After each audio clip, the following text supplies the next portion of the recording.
Los bendigo en el nombre del Señor. Doy gracias a Dios que regresamos de las vacaciones. Digo regresamos para los que se fueron, yo no me moví de aquí, pero la gloria se la lleva el Señor porque ya están para atrás. Reiniciamos los estudios y es de suma y grande bendición el hecho de que podamos continuar escudriñando la Sagrada Escritura. El día de hoy, martes, nos corresponde estudiar, estamos estudiando el libro de los Hechos. Hace 21 días, hace 3 semanas, nos quedamos y reflexionamos. Estamos hablando de la iglesia en Antioquía, en Hechos capítulo 11, y nos quedamos donde a los discípulos se les llama cristianos por primera vez en Antioquía. Llegamos analizando hasta el versículo 25 y quedaron 4 versículos de ese capítulo pendientes, los cuales vamos a estar tocando el día de hoy. Para mí es importante que tú y yo comprendamos la Escritura en su cabalidad y el por qué estamos estudiando Hechos. Hechos es un libro que nos fundamenta y nos pone dentro de una experiencia práctica en el inicio de la iglesia, donde hubo muchos obstáculos, hubo crecimiento, hubo confrontación literal. Pablo una vez confrontó al apóstol Pedro porque hacía cosas que no estaban dentro de una línea espiritual correcta.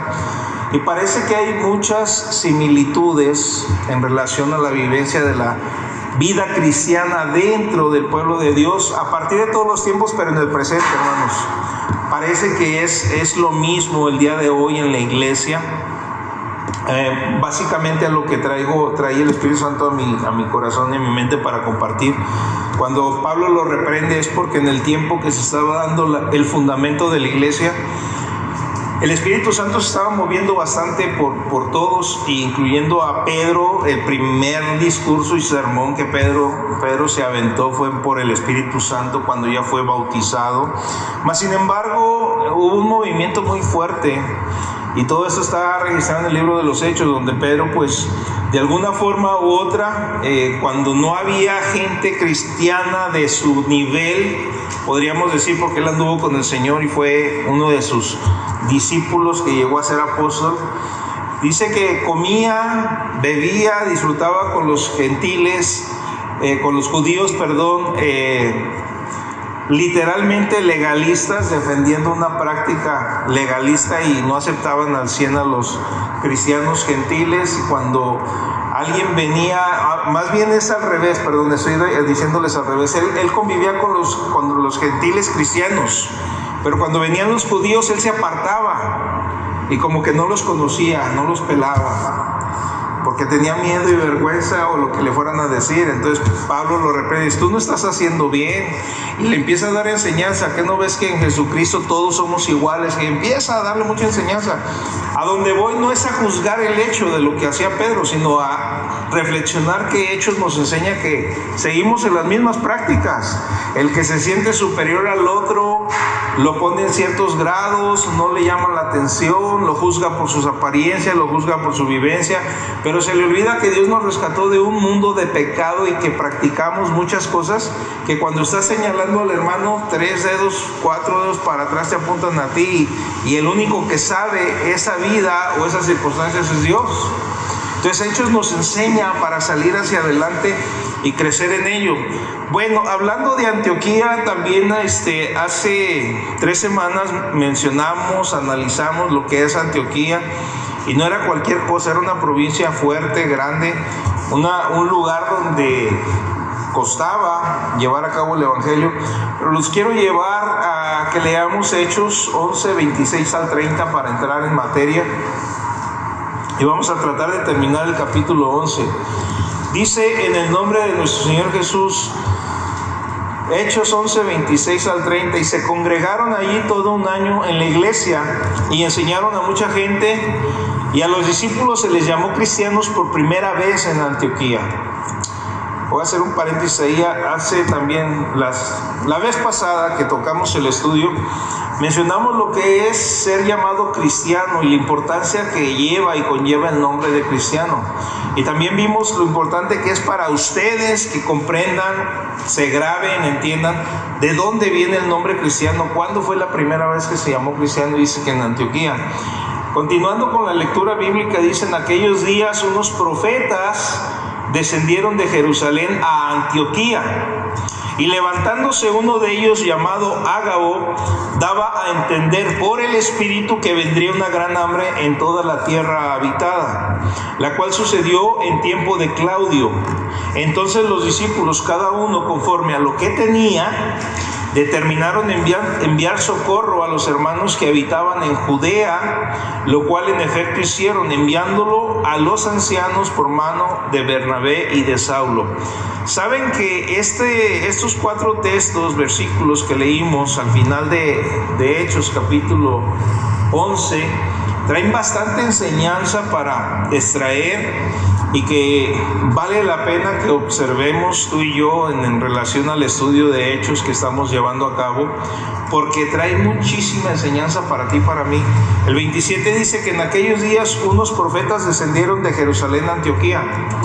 Hay una gama de enseñanza tradicionalmente hablando de iglesias cristocéntricas, y son cristianas, escuchen bien esto, cristocéntricas, que neutralizan el poder y el desarrollo del Espíritu Santo, y también le bajan o limitan mucho el mover de radio de acción del Espíritu Santo al no aceptar los 5 ministerios hombre, o la mano de Dios le llamo yo: apóstoles, profetas, evangelistas, pastores y maestros.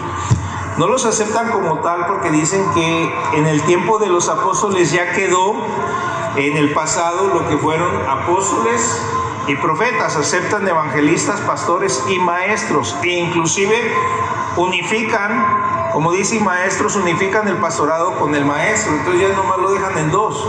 Y el evangelista, literalmente cuando hablan del evangelista mencionan, más bien hay un desarrollo práctico como evangelista, aquel que viene a las iglesias y predica, y ellos se autodenominan evangelistas, pero el evangelista del Antiguo Testamento no fue así.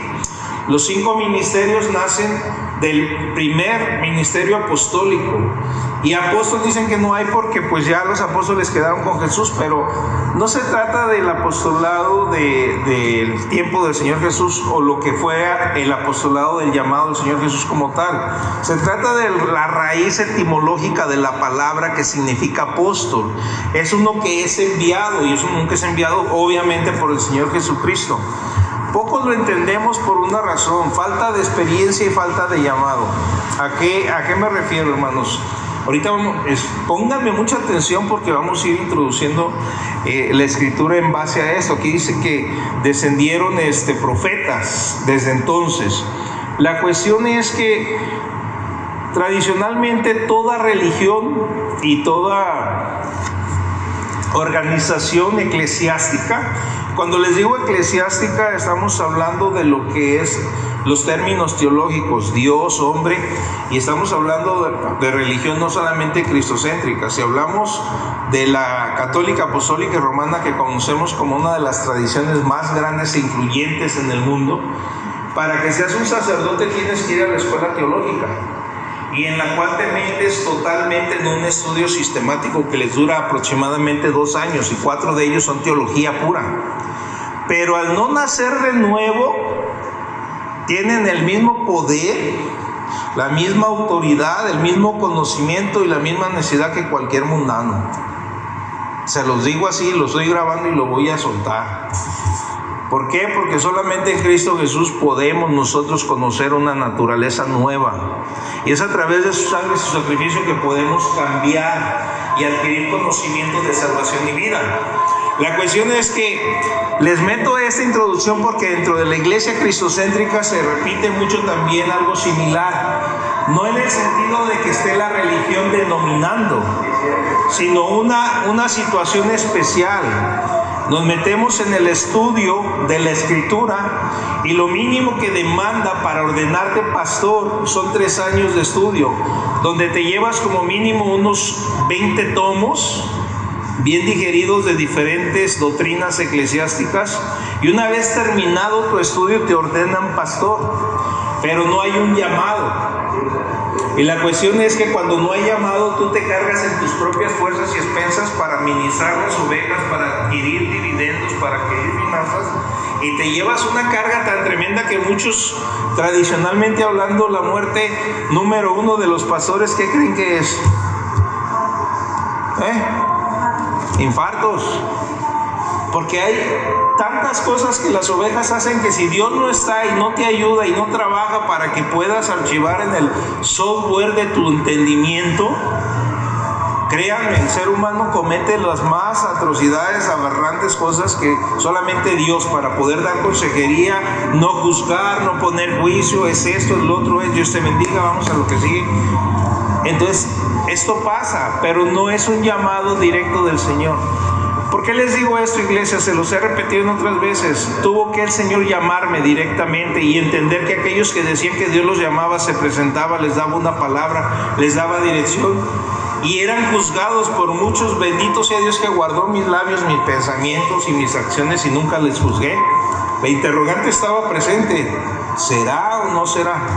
Pero cuando llegó me di cuenta que el Señor sigue haciendo lo mismo, llama a la gente y los pone y los discipula y los enseña y los guía. Entonces había profetas, sigue habiendo profetas. La palabra apóstol es uno que es enviado y debajo del cual nacen los demás. Pero el evangelista está bajo esta cobertura: evangelista, profetas, evangelistas, pastores y maestros. El evangelista va abriendo puertas para el ministerio. Entonces, introduje todo esto por una razón. Sigue estando efectivo el ministerio del llamado de los dones ministeriales para la perfección de la iglesia. ¿Cuántos saben? Ya lo estudiamos los miércoles, pero estudiamos uno de los emblemas y uno de los símbolos del Espíritu Santo. Y cuando hablamos de representación de un animalito, ¿cuál es la representación del Espíritu Santo? Mencionamos cuántas alas tiene, cuántas plumas tiene cada ala. ¿No se acuerdan? ¿Tú sí, muy te acuerdas? ¿Cuántas plumas tiene cada ala de la paloma?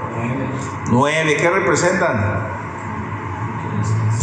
¿Y la otra? Fruto y los dones.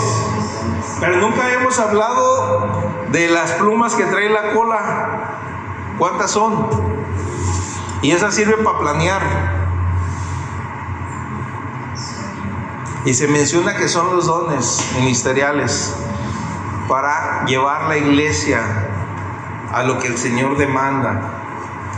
Es importante, cada uno de los emblemas y representación tiene algo importante para nosotros. Entonces, en aquellos días unos profetas descendieron a Jerusalén. Entonces los profetas cristianos se mencionan, y es lo que quiero que ustedes vayan paso a paso digiriendo en su espíritu. Se mencionan en otros lugares de Hechos, pero aquí es uno de los primeros también. Les voy a leer Hechos 13:1. Si quieren anotar las citas, anótenlas. Hechos 13:1. Había entonces en la iglesia que estaba en Antioquía profetas y maestros. ¿Qué había? Profetas y maestros. En la iglesia que estaba en Antioquía, Hechos 13:1, va a ser más adelante. Bernabé, Simón el que se llamaba Níger, Lucio de Cirene, Manaén el que se había criado junto con Herodes el tetrarca. Ahí mencionan 4. Dice también en Hechos 15:32, es otra cita. Y Judas y Silas, como ellos también eran profetas. ¿Judas y quién? Y Silas también eran profetas, consolaron y confirmaron a los hermanos con abundancia de palabras. ¿Qué hace un profeta?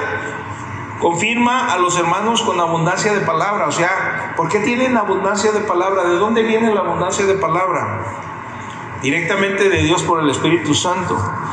Dice también en Hechos 21:9, y ojo con esto, iglesia. Hablando de un personaje, tenía 4 hijas doncellas que profetizaban. ¿Aquí quién eran las profetas? Las mujeres, hijas. Ojo, pero aquí nomás estamos hablando, lo que quiero, extraje estos textos para mostrarles en Hechos, por eso les di la introducción. Hechos es una aventura maravillosa para nosotros, y si queremos crecer y meternos en una aventura del Señor, al final de Hechos es uno de los pocos libros, creo que es el segundo, no estoy seguro, pero que no se termina con el amén. Las cartas, libros, amén, punto, se acabó. Y Hechos no tienen amén. ¿Qué quiere decir? Se sigue escribiendo en el cielo. Y así la vida de...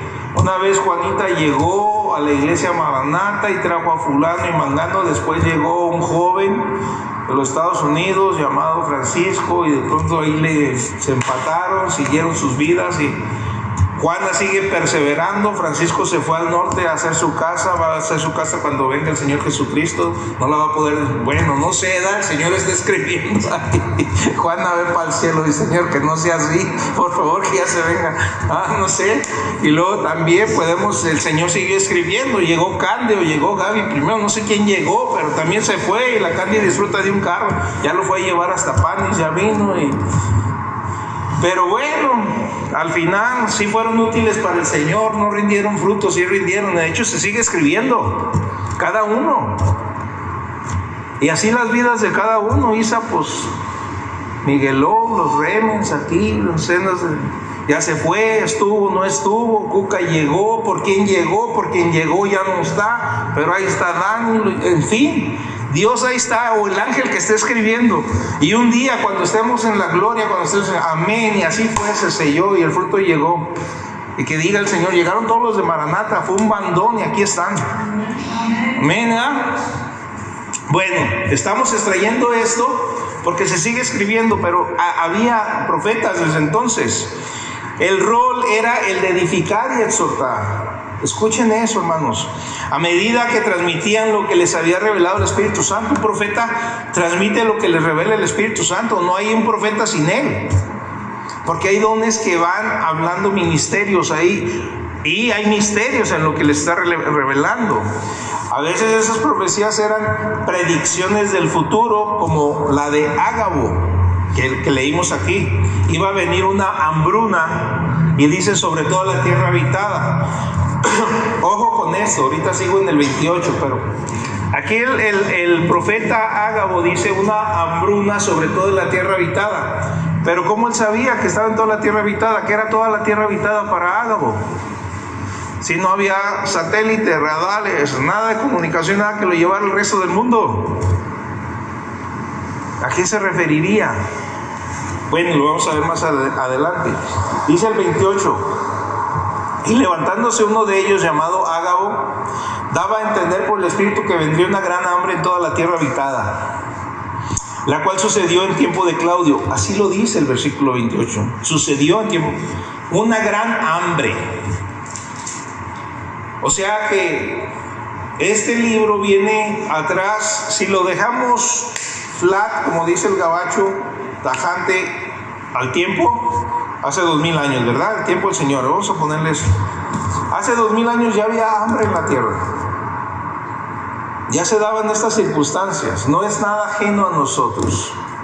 Aquí la cuestión es lo que tú tomas como hijo de Dios en tu espíritu, para que te siembre temor o para que te dé para adelante, levantar tu cabeza y creer y confirmar tu relación con Dios y decir: Señor, venga lo que venga, pase lo que pase, yo seguiré adelante, porque sé que esto en el mundo va y viene, pero yo quiero estar siempre firme en ti.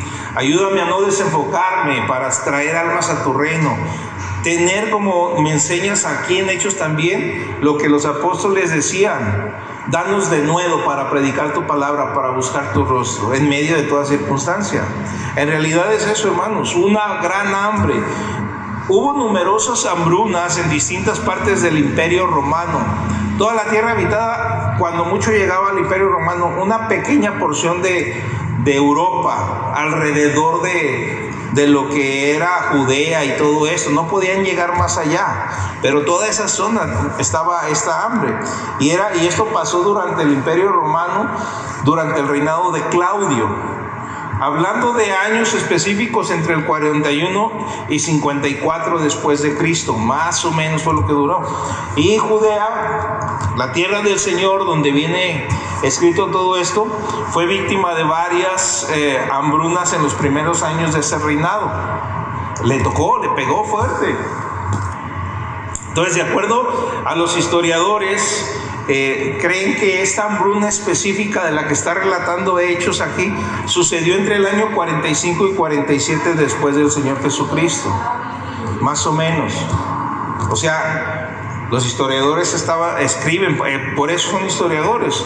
Y cuando hablamos ahorita, por eso les mencionaba, sobre toda la tierra habitada, esa expresión en toda la tierra habitada, pues era una expresión generalizada, por así decir, diversas hambrunas en todos los lugares que sucedieron durante ese reinado que abarcaba el reinado de Claudio César, que era un emperador romano. Fue en su tiempo que sucedió esto. Pero después de esto, o darles este principio de enseñanza, hay algo específico que llama la atención aquí.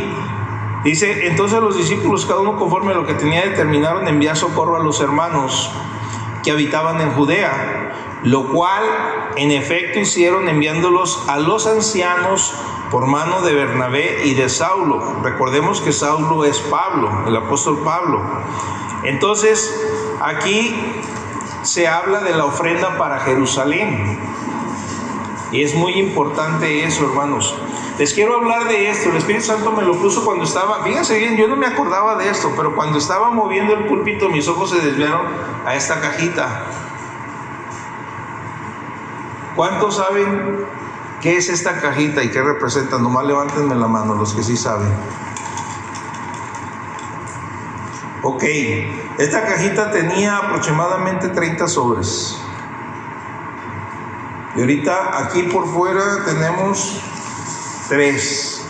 A lo mejor esto no dentro de la cajita, a lo mejor lo tiene su propietario. ¿Y los demás? ¿Dónde están? Ahora, los que sí levantaron la mano, uno de ustedes me puede decir para qué es esta cajita. ¿Qué representan esos sobrecitos? Juanita, tú dime. ¿Qué representan los sobrecitos? ¿No te acuerdas? Bueno, lo bueno es que no fallas. Todavía está aquí, se me hace que tú. Sí, aquí está. Esta caja representa una promesa de ofrenda. Fíjense bien, iglesia, de ofrenda a un niño, no a una mujer, a un niño, en honor de su padre. Y solamente estamos cumpliendo 5 personas. En realidad le estoy depositando a ese niño una cantidad X cada 2 meses porque apenas llega, creo una cantidad más o menos que le puede bendecir, en lugar de mandárselo por espacios. Pero se nos olvida, iglesia, se nos olvida. Los sobres no los tiré, están en este cajón aquí, pero no tenía caso que los tuviera aquí cuando somos los mismos los que estamos cumpliendo con la promesa. No se apuren, cumplan. Solamente hasta la mayoría de edad. Ya lleva 3, 4, ¿cuántos que tiene el niño? 3, nos quedan 15, nomás 15 años. Son 100 pesos cada mes. Bueno, los que prometieron eso. Pero la cuestión es, hermanos, que a veces se nos olvida la bendición que trae la promesa de bendecir a la iglesia, de bendecir al pueblo. Aquí ellos decidieron dar una ofrenda a la iglesia que está en Jerusalén. Antioquía era una ciudad, la tercera ciudad grande comparada con Roma. Y decidió la iglesia de Antioquía, y dice aquí, Pablo y Bernabé representaban la iglesia de Antioquía al transportar la ofrenda que esta congregación envió a la iglesia de Jerusalén en un tiempo específico de necesidad. Se los voy a poner más directo, hermanos. ¿Para qué damos los diezmos? No las ofrendas, los diezmos. ¿Quién tiene derecho de darle uso a los diezmos? Y si alguno de ustedes se levanta y me cuestiona buscando, no lo ha hecho jamás la iglesia, y Dios bendiga sus vidas, pero buscando fiscalizar su diezmo, decir qué están haciendo con mis diezmos, ahí hay una frase específica que están utilizando.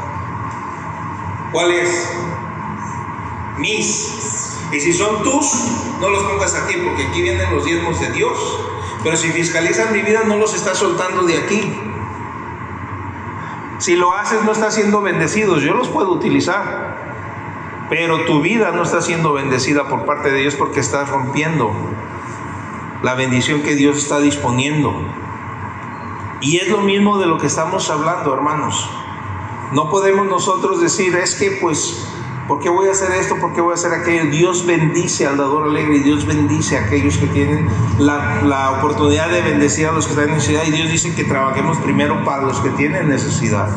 Aquí la iglesia de Antioquía, por manos de Pablo y de Bernabé, llevaron una ofrenda en tiempo de necesidad. ¿A quién que tenía necesidad ella? Y puede que esta ofrenda, fíjense bien en la escritura cómo nos conlleva de un lado a otro, puede que esta ofrenda haya motivado a Pablo a organizar él mismo una ofrenda un tiempo después. En Romanos capítulo 15, versículos 25 al 28, dice la palabra del Señor: mas ahora voy a Jerusalén para ministrar a los santos, dice Pablo, ya casi al finalizar el capítulo de la carta a los romanos, porque Macedonia y Acaya tuvieron a bien hacer una ofrenda para los pobres que hay entre los santos que están en Jerusalén. Hoy, ¿qué dirían los hermanos hoy en día si estuviéramos así? ¿Saben qué, hermanos? En Ciudad Guzmán o en Tala, Jalisco o en Arandas hay unos hermanos que son pobres, y que alguien se levantara, pues son pobres por flojos, son pobres porque no les gusta hacer nada, son pobres porque andan en pecados. Y empezamos a cuestionar, pero el problema no está en lo que decimos que ellos son. El problema está en que lo que lo está diciendo tiene una atadura de avaricia en su corazón y una falta tremenda de amor filial por sus hermanos. No se cargan por el Espíritu Santo para decir, yo también quiero bendecir a mis hermanos que están allá. Aquí ellos dicen, porque a Macedonia y a Acaya tuvieron a bien hacer una ofrenda para los pobres que hay entre los santos que están en Jerusalén. Pues les pareció bueno y son deudores a ellos. Fíjense bien, ¿de dónde viene la palabra al mundo? ¿De quién nació la palabra? ¿De quién nació el evangelio? ¿De quién nació la salvación? De un judío llamado y conocido como el Nazareno, de la tribu de Judá.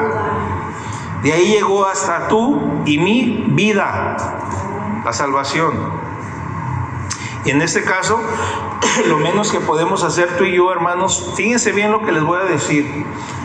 La Escritura nos enseña que por rebeldía, por circunstancias, por la forma en que se relacionaban con Dios, en fin, Israel tuvo un paréntesis y de parte de Dios tiene un tiempo donde Dios va a tratar con él. Punto. Y no podemos meternos ahí, pero lo mínimo que podemos hacer, y sabemos que va a haber guerras y cosas que van a pasar en Israel, pero lo mínimo que podemos hacer es, dice la Escritura en el Antiguo Testamento, quien te bendijere, yo lo voy a bendecir, y a quien te maldijere, yo lo voy a maldecir. La cuestión es, hermano, lo mínimo que podemos hacer es cuando estemos presentando nuestras oraciones delante de Dios: Padre, bendice a Israel, bendice a tu pueblo, esa nación de la cual nació mi Señor y Salvador, esa nación que nació de los lomos de Abraham y que a través de ella tuvieses un plan, un propósito y una preparación para que hoy en día yo pueda adquirir salvación y vida eterna. Sé que van a estar en guerras, pero hay niños, hay mujeres, hay ancianos, aún los mismos hombres que son soldados. El temor de no perder a sus familias, de irse, de defender su nación está presente. Y sé que hay juicio, papá, que tú tienes para esa nación. Pero mi deber es clamar a ti para que tú les des la paz y la bendición que puedo gozar yo, teniendo paz en este tiempo. Hermanos, es parte de, aquí ellos dice aquí, porque si, dice, pues les pareció bueno y son deudores a ellos, porque si los gentiles han sido hechos participantes de sus bienes espirituales, nosotros hemos sido participantes, deben también ellos ministrarles de los materiales. Dios bendice mi vida por este medio, aquí está. Tienen necesidad, aquí tienen una manzana, unos frijoles para que coman. Hermanos, tenemos que ser sensibles a las necesidades. Así que cuando haya concluido esto y les haya entregado este fruto, pasaré entre vosotros rumbo a España. Era el plan del apóstol Pablo, ir a España. Hace 2000 años ya estaba España, ya estaba Portugal, ya estaba México, aunque éramos puros indios, pero ya estaba. ¿verdad? Los españoles vinieron, hicieron una mezcla y aquí estamos, pero ya estaba. La cuestión es, hermanos, que entendamos el por qué se hacen las cosas. Pablo fue motivado, se cree que desde entonces aprendió todo esto. En Gálatas 2:1 Pablo dice que esta segunda visita a Jerusalén, de Hechos 11:30, que menciona aquí, dice Gálatas 2:1, después pasados 14 años, subí otra vez a Jerusalén con Bernabé, llevando también conmigo a Tito. Y que aquí menciona que sucedió pasados 14 años, lo cual podemos decir que fueron después de su conversión. O sea, que fue cuando pasó todo esto, en esos años, hermanos. Entonces, debemos entender que el Señor va trabajando en cada corazón. Trabajaba con los discípulos, trabajaba con ellos como trabaja y debe estar trabajando con nosotros. Aquí hay una diferencia, dice el último versículo, el 30, lo cual en efectivo hicieron, enviándolos a los ancianos por mano de Bernabé y Saulo. Aquí hay una expresión muy específica. Enviándolos a los ¿qué? Ancianos. Estamos en el capítulo 11, finalizando el capítulo 11. La diferencia a los ancianos marca una transición de liderazgo. Ojo con esto. Un liderazgo cotidiano de la iglesia de Jerusalén. Quiero que pongan atención porque es una transición como se van llevando las cosas. No está hablando de ancianos viejitos, no están hablando de ancianos de gente madura que se pusieron sobre las iglesias. Ancianos que Dios dispuso que fueran ancianos. A veces por la necesidad nosotros llamamos ancianos porque no podemos caminar solos, pero a veces suceden cosas que dices, bueno, me equivoqué yo, no se equivocó Dios. Dios nunca se equivoca y a Dios no le van a dar la espalda. Entonces entendamos esos principios. Aquí dice en Hechos 4:35 al 37, con estos textos que voy a leer terminamos los estudios, el estudio de hoy, perdón, y lo ponían a los pies de los apóstoles, lo que estaba al principio, Hechos capítulo 4, y se repartía cada uno según su necesidad. Entonces José, a quien los apóstoles pusieron por sobrenombre Bernabé, ¿cómo se llamaba Bernabé originalmente? José, que traducido es hijo de consolación. Si quieren anotar las citas 4, Hechos 4, 35 al 37.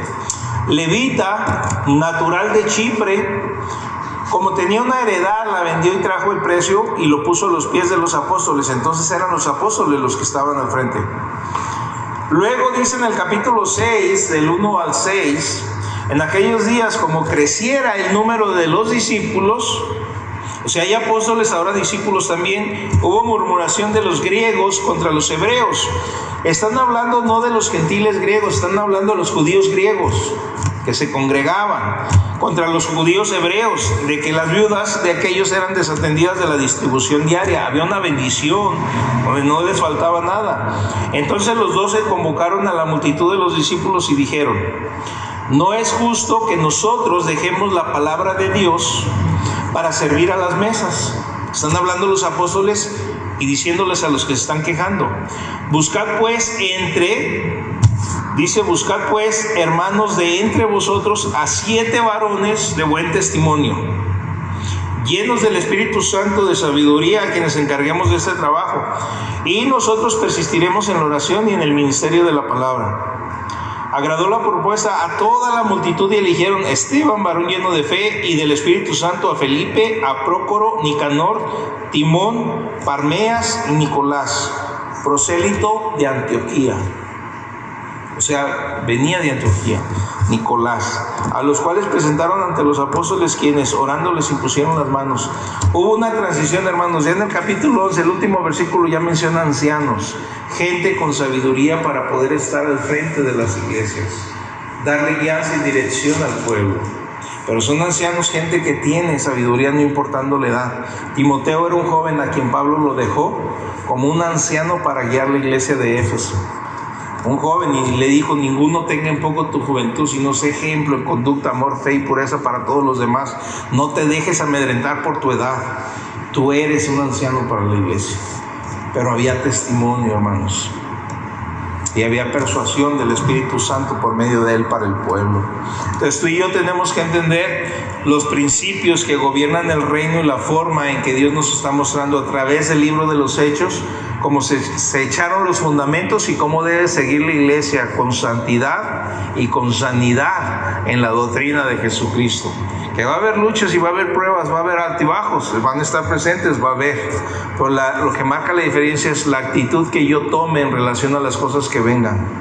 Hay principios que deben de estar gobernando el reino, y es vernos en unidad y vernos en amor, sembrando la salvación y la alegría que trae a cada uno de aquel que recibe su salvación, pero que nosotros seamos esos entes, esos instrumentos, esas vasijas de honra para el Señor Jesús, útiles en sus manos, provocando que la gloria de Dios se haga presente a las vidas de los hombres. Necesitamos conocer bien lo que pasó al principio para no repetir los errores, pero sí buscar las bendiciones y la forma en que Dios trabajó a través de todos aquellos que al inicio pusieron los cimientos de la iglesia de la cual hoy tú y yo disfrutamos y somos partes. Amén. Hermanos, vamos a orar. Terminamos el capítulo 11 y estaremos estudiando el 12 la semana que viene, si Dios nos lo permite. Y pues que Dios bendiga nuestras vidas, nos lleve con bien a nuestro hogar y sea Él quien nos permita descansar también bajo la bendición del Espíritu Santo. Padre, en el nombre de Cristo Jesús, bendecimos tu palabra, te damos gracias por ella y oramos, Señor, para que por medio de tu Santo Espíritu nos dé la sabiduría de vivir acorde a los principios que en ella estamos encontrando, Señor. Que el libro de los Hechos sea, Señor, esa gran aventura, Señor, para nosotros, y que podamos ser partícipes, a pesar del tiempo transcurrido, ser partícipes, Señor, de que se sigue escribiendo la historia de tu iglesia y seamos parte de esta historia. Yo bendigo a tu pueblo, lo despido en paz y llévalos con bien a su hogar, en el nombre de Cristo Jesús. Amén.